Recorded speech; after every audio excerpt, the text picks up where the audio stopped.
and welcome to round 6 of the PTQ in Liverpool. We are looking at Lee Houldsworth's massive one-of deck list here, playing his Kiki-Pod deck, and he's up against John Hibbert, playing Blue-White Angels. Slightly more controlling version. He's even found room for Sphinx's Revelation in his main deck. So let's talk a little bit about this matchup. What exactly is Kiki-Pod looking to do?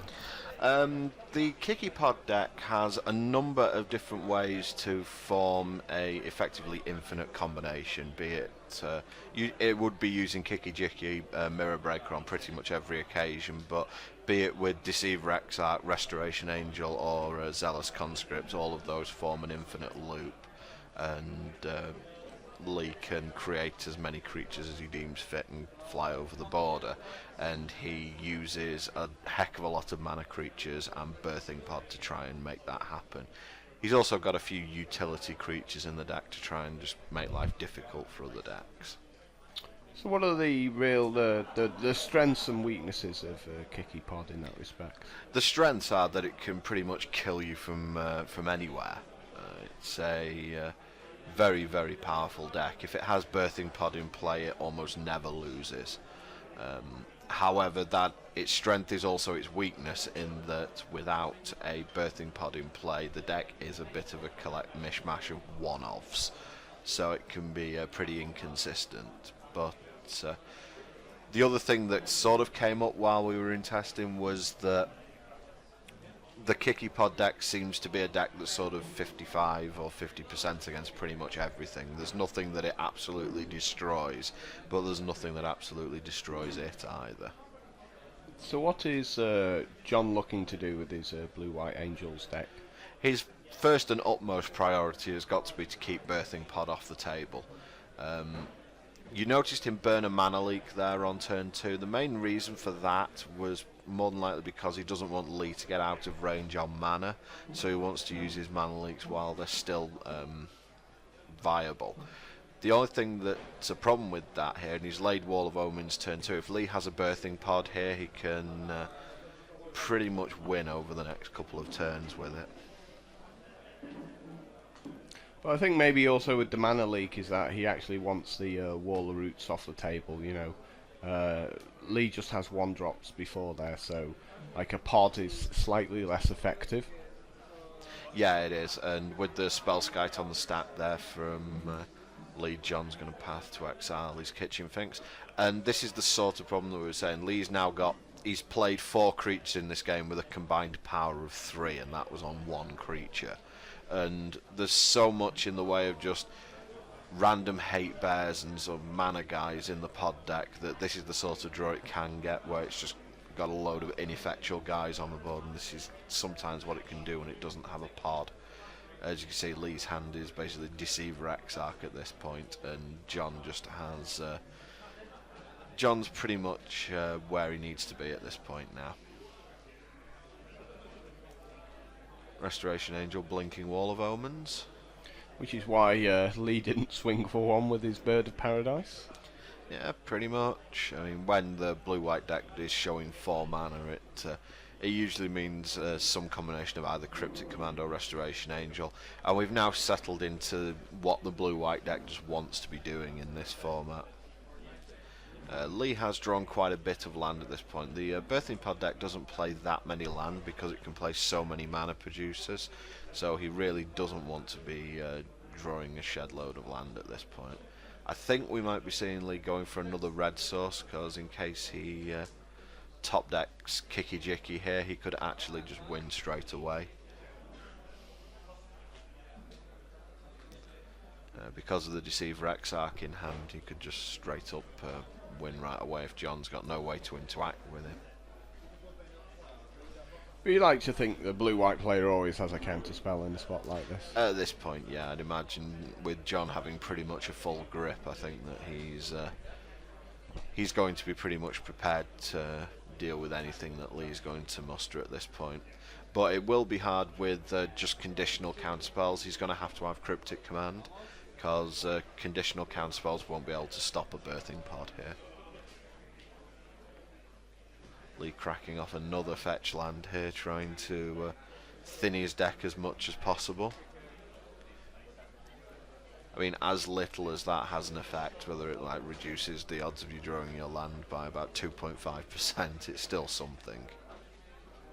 So should do you think Lee should have kept this hand to start with at the start of the game then? I mean, it looks like a fairly good opening hand. It's you know, a couple of mana guys, Wall of Roots, Kitchen Finks. Can put a little bit of pressure on early, but it just looks like he's drawn into sort of utility creatures that aren't that good and a lot of land at this point. So, as I said earlier, the weakness of the Birthing Pod deck is if it doesn't draw Birthing Pod. However, it has drawn Birthing Pod just there, so we might be seeing some interesting things happen if Lee can force that down. Lee just passing the turn there. I think he's... Well, he's in no rush yet. He's still got another couple of turns. Yeah, exactly. We might see him try and lay Deceiver Exarch this turn.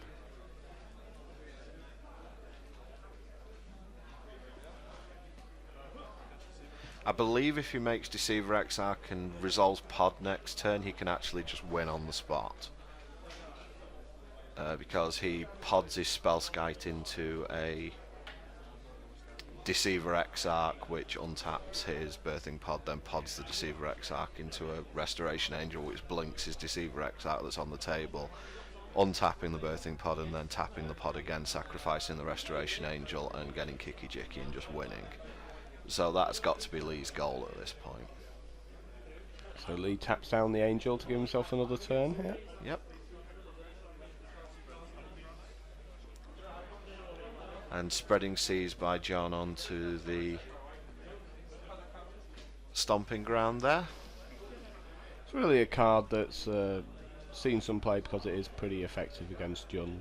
Yeah, there's so many dodgy mana bases going on in Modern at the moment that John's combination of Tectonic Edge and Spreading Seas can really start choking people on mana really easily.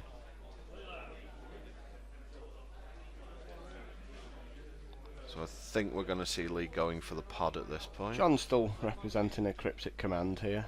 He is, but I don't think Lee's got much choice here. He's just bottleneck, so he has to go for his.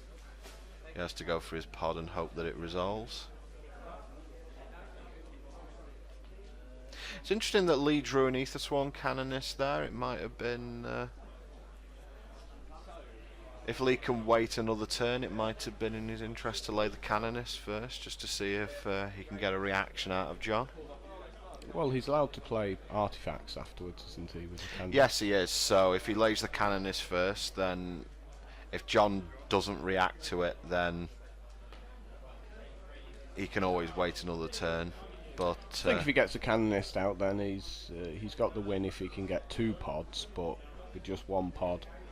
Well, he's got the win anyway on the board. All he needs to do is resolve the pod. Well, that's what I mean. The first pod won't resolve, but then John will have played his spell for the turn, and Lee can still play his second pod. Yeah, and he also has the mana to play Canonist and pod this turn because it doesn't stop him playing another pod. So.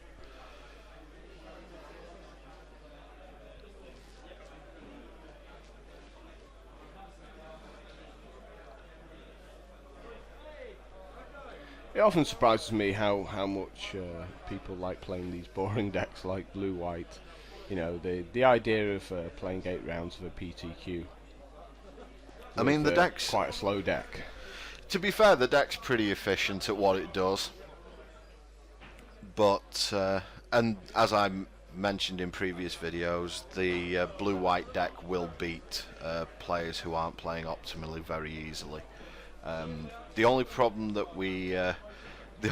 has been discussed with several players is that many feel like the blue-white angel deck is just essentially trying to be what Jund is, a sort of mid-range deck without being as good as Jund. So for it's a case of I don't want to play Jund, but I've still got to play a deck that's competitive, so I'll play like Jund light kind of thing. Plus everyone has Restoration Angels because they're still legal in Standard, and maybe blue-white's not as expensive to put together as Jund because you have to have you have to be able to invest. It's that same kind of concept in that you've got a few cards in the deck with a little bit of card advantage or interaction. Yep. And the cryptic commands and the angels with the wall of omens. Yeah, both decks just want to get to 4 mana pretty much. The Jund deck for Bloodbraid. Everything in the Jund deck is typically 1 or 2 turns faster than the blue-white angels. Yeah, and they're able to disrupt more proactively rather than reactively. Obviously through discard rather than counter spells.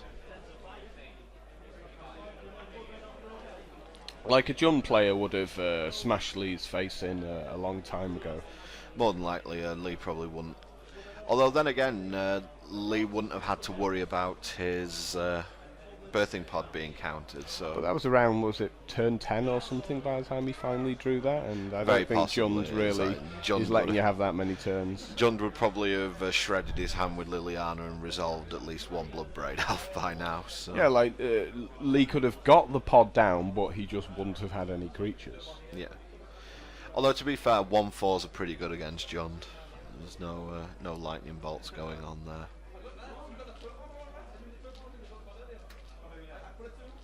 But as I said, pods are very. I feel like it's a very draw dependent. It's a very draw dependent deck.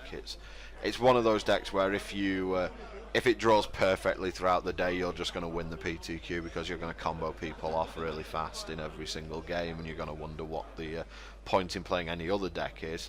Or sometimes you're just going to have days where you draw nothing but mana creatures and guys that you don't really want to see, and blue-white control just... So this really isn't a good advertisement for Kiki-Pod at the moment?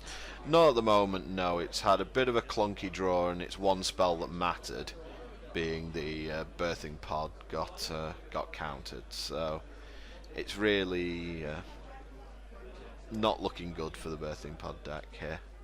Oh, again, he actually has plenty of top decks to win this if John has no interaction. He has Kiki-Jiki was a top deck to potentially win, although he could cast it off the Rugged Prairie, so he certainly had plenty of live draws, Kiki-Jiki and birthing pod to win, but he's not found any of them. So Lee scoops his cards up and John moves 1-0 up.